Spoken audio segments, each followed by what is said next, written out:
Why doesn't the world of fragrances have the same artistic movements as we see in music, visual arts, or architecture? Hi, I'm Mika. I'm an indie perfumer here in Toronto, and this is a question that I've been pondering on for several years. And before perfumery came into my life, I came from the world of music, specifically classical music.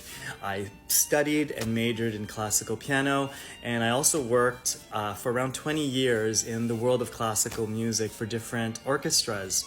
So I'm really well versed in terms of the history of music and the different movements that happened within that world.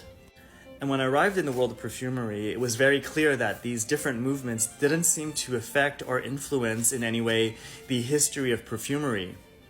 Not in any significant way, and I might have an answer to why that is. Historically speaking, perfumery has been around for a really long time. I would say arguably pretty much at the same time as the development of music and visual art. So why has it been sort of slower in its evolution? So although perfumery is a creative medium, I believe it's a victim of its own success. It was so successful and so lucrative from the get-go that industry just grabbed it.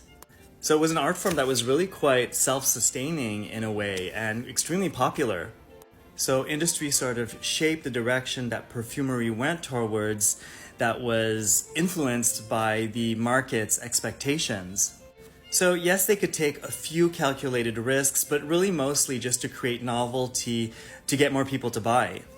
And so industry took care of everything, including the education of future perfumers that would work in their industries. If you look today in universities, there's not that many that offer courses in perfumery. I mean, it's like a handful, and a lot of these schools of perfumery are actually initiated by industry. And if you cross-compare it with the world of music, most universities have a department of music. Music has enjoyed a patronage with kings and queens, and eventually governments kind of took over. Not the case for perfumery. And because perfumery was so lucrative, it wasn't really in the best interest for industry and companies to really open up the doors and make perfumery available to everyone. They really only needed a handful of perfumers, and they really didn't want everybody to know how to make a perfume. It remained pretty gated, and look today, there's really just a few big companies that do like 99.9% of all perfumes in the world, so it really worked to their advantage. And in the meantime, in the world of music, dance, etc., there was a lot more conversations, creative conversations happening. Treaties about the language of music, risk takers that really wanted to push the boundaries of what we understood of the harmonic spectrum. Just a lot of disruption. On the side of perfumery, they could take a few risks, but it was always calculated, and it always had to make sense with the bottom line.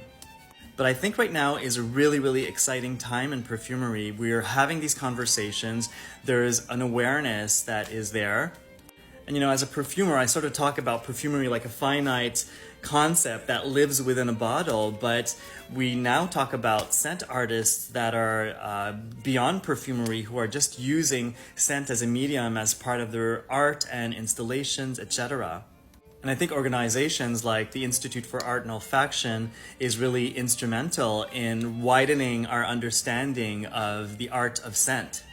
And I'm extremely excited to be a part of it because we as artists, perfumers, are the ones who are today shaping the future of where perfumery is going to go. And as an indie perfumer, I feel kind of lucky to be able to do sort of what I want and go in the artistic directions that I feel is inspiring.